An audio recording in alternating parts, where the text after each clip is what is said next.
Assalamualaikum warahmatullahi wabarakatuh. Perkenalkan, nama saya Zahra Zeta Erlangga.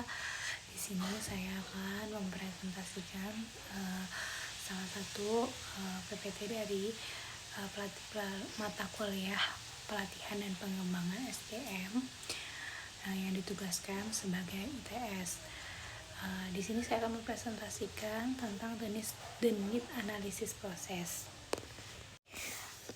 Analisis kebutuhan sendiri memiliki arti yaitu proses untuk mengidentifikasi kesenjangan atau kekurangan dalam kinerja karyawan dan organisasi, atau bisa juga diartikan sebagai proses sistematis untuk mengidentifikasi kesenjangan gap antara kondisi yang ada saat ini dengan kondisi yang ideal yang diharapkan, serta menentukan kebutuhan apa saja yang diperlukan untuk menutup kesenjangan tersebut.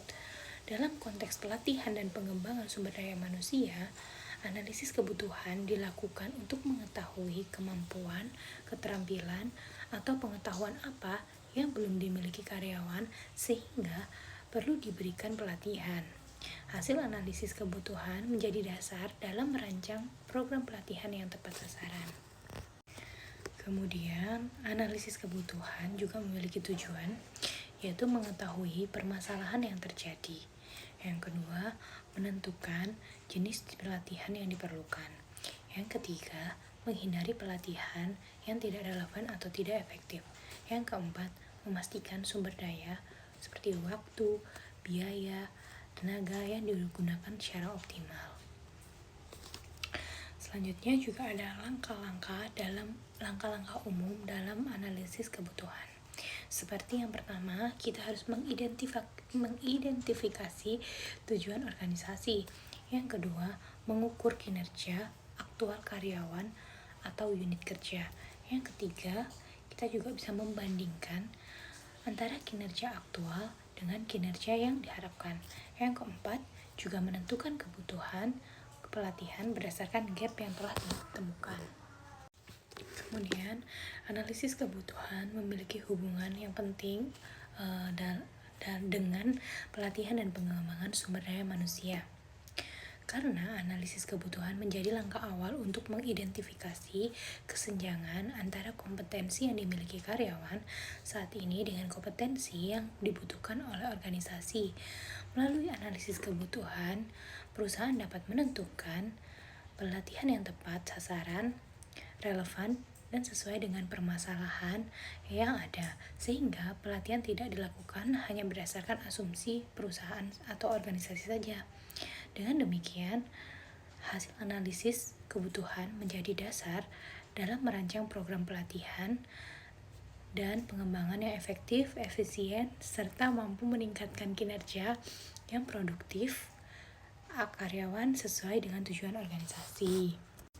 Selanjutnya ada analisis organisasi.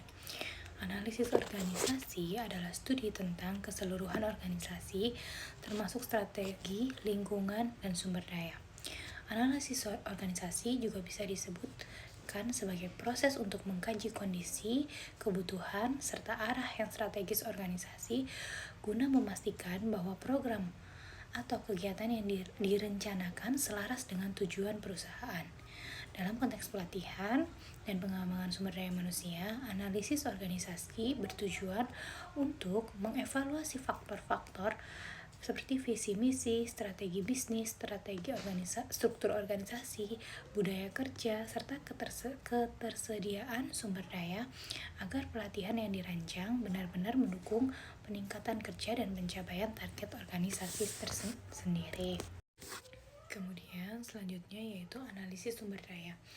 Analisis sumber daya merupakan identifikasi sumber daya yang tersedia dalam suatu organisasi yang mungkin diperlukan untuk merancang dan menerapkan program pelatihan dan pengembangan. Atau bisa juga analisis sumber daya untuk memastikan mereka mampu menjalankan tugas dan tanggung jawab secara efektif. Analisis ini meliputi peninjauan keterampilan, pengalaman, dan jumlah tenaga kerja yang ada. sehingga organisasi dapat menentukan kebutuhan pelatihan yang tepat. Hasil dari analisis sumber daya tersebut membantu merancang program pengembangan sumber daya manusia yang fokus pada peningkatan kompetensi karyawan sehingga mendukung kinerja individu maupun pencapaian tujuan organisasi secara keseluruhan. Selanjutnya yaitu analisis tugas, yaitu proses untuk memperoleh informasi tentang suatu pekerjaan dengan menentukan tugas, pekerjaan, dan aktivitas yang terlibat serta pengetahuan, keterampilan, dan kemampuan yang diperlukan.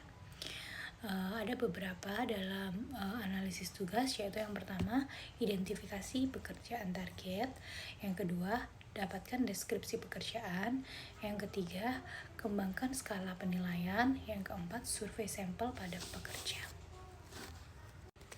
Kemudian, menganalisis dan menafsirkan informasi, dan yang terakhir ada memberi umpan balik dari hasilnya.